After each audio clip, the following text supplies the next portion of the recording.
Muazzez'in mutfağından herkese merhabalar. Kanalıma, mutfağıma hoş geldiniz. Yepyeni bir tarif ile karşınızdayım. Bugün sizlere hem çok pratik hem çok lezzetli bir kıymalı börek tarifim var. Hazır yufkadan ama kendini el açması zanneden çok lezzetli bir börek tarifi. Bunun sırrı sosunda. Ben hemen tarifimin yapımına başlıyorum. Sizlere keyifli seyirler diliyorum. İlk önce soğanlarımızı küçük küçük doğruyoruz. Dilerseniz rondodan geçirebilirsiniz ama çok sulanmasın. 4 adet kuru soğan kullandım.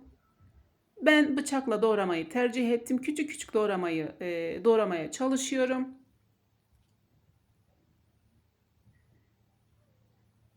2 adet büyük, 2 adet küçük boy soğan kullandım. Biz soğan çok sevdiğimiz için içerisine soğan bol kullandım. Dilerseniz biraz azaltıp ya da daha da çoğaltabilirsiniz.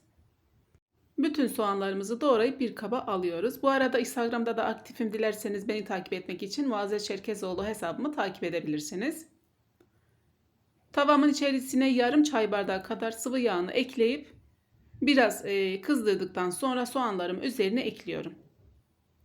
Soğan burada gözünüze çok gelebilir ama biraz sonra göstereceğim gibi 400 gram kıyma da kullandım. İyice pişiriyorum. Daha çabuk pişmesi için bir tatlı kaşığı tuzunu ekleyip biraz karıştırıyorum ve kapağını kapatıyorum. Bu püf noktaları çok önemli. Kapağını kapatıyorum, suyunu salıp çekene kadar ara ara karıştırarak bu şekilde soğanımı karamelize olacak şekilde pişiriyorum. Biz soğanı çiğ sevmiyoruz arkadaşlar. Dilerseniz bu kadar çok pişirmenize gerek yok. Ama gerçekten soğan piştikçe yemeklerin içerisinde çok daha lezzetli oluyor. 400 gram kıymamı ekledikten sonra çeyrek çay bardağı suyunu da ekliyorum. Bu da bir püf noktasıdır. Ara ara da kıymalarımızı karıştırıp böyle tane tane olması için üzerine tuz, pul biber, karabiber, isot hepsini ekliyoruz. Birer tatlı kaşığı kullandım.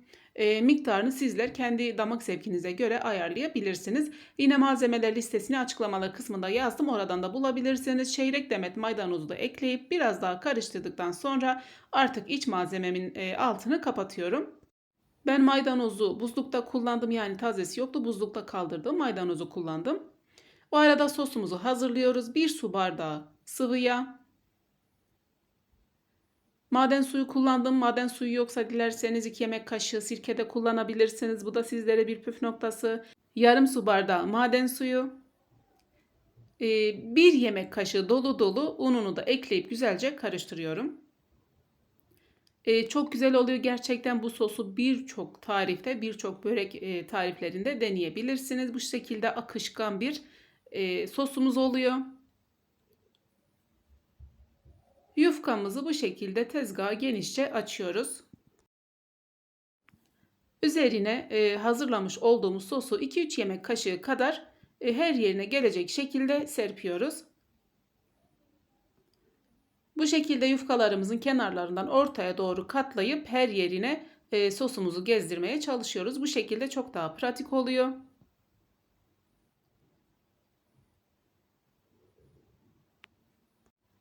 Ya da bu şekilde bulaşmayan yerleri de fırça yardımıyla sürüyoruz. Kenarlarından biraz katlayıp katladığımız yerlere biraz sosumuzu gezdirip fırçayla gezdirdikten sonra yaklaşık 2 böyle yemek kaşığı, 2-3 yemek kaşığı kadar iç malzememizden kenarına doğru koyuyoruz.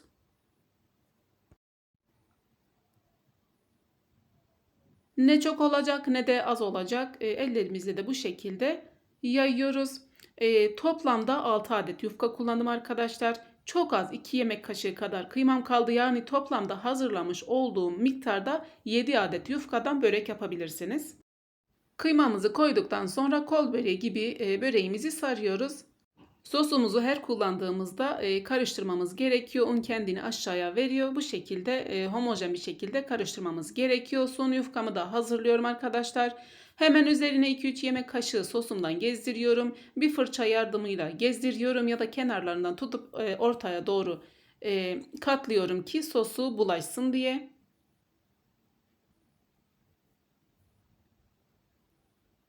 Maalesef yufkalarım hiç güzel çıkmadı. İlk bir tanesi güzel çıktı, sonrası güzel çıkmadı ama sorun değil. O kötü olan kısmını, yırtık olan kısmını ortaya doğru katlayabilirsiniz.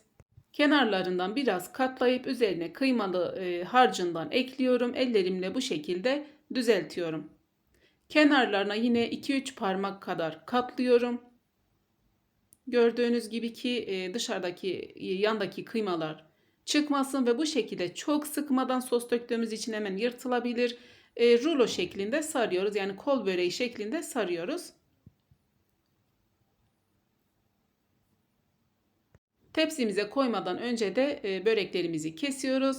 Burada ilk başta 3 parmak kadar şekil verip önce bir şekil veriyorum. Kesmiyorum hemen, hani eşit olabilmesi için. Sonra bu şekilde pratik hemen bıçağımla kesiyorum. Burada bir tane yufkam uzun olmuş. Onu da kenarından azıcık alıyorum. Hiçbir problem yok. Bu şekilde hem daha çabuk kesersiniz hem de eşit olması için. Bu da sizlere bir püf noktası. Ve bu şekilde böreklerimiz hazır. Dilerseniz daha uzun, dilerseniz daha küçük de kesebilirsiniz. Bu tamamıyla sizlere kalmış. Yağlı kağıt sermiş olduğum fırınımın içerisine diziyorum. Çok da yan yana dizmeyelim çünkü içine koyduğumuz sostan dolayı da biraz daha kabaracaktır.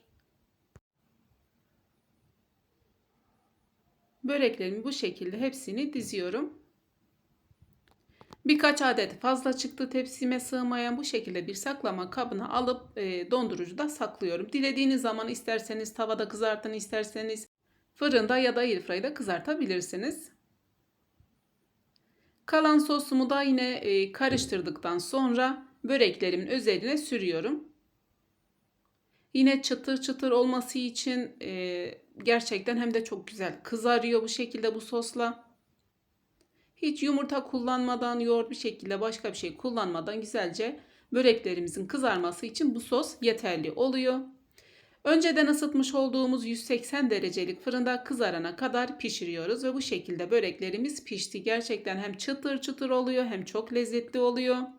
Kat kat çıtır çıtır oluyor. Birazdan sizlere iç dokusunu da göstereceğim ama önce sizlerden küçük bir ricam olacak. Videomu buraya kadar izlediğiniz için çok teşekkür ederim. Videomu beğenmeyi unutmayın lütfen. Kanalıma abone olup bana destek olursanız çok sevinirim. Bildirim zilini açarsanız bundan sonra gelecek güzel tariflerden ilk siz haberdar olabilirsiniz. Kanalımda birbirinden güzel ve lezzetli tarifleri de görebilirsiniz. Sevdiğiniz, beğendiğiniz tarifleri dilediğiniz sevdiklerinizle, ailenizle de paylaşabilirsiniz. Başka bir videoda görüşmek dileğiyle, kendinize çok iyi bakın. Allah'a emanet olun.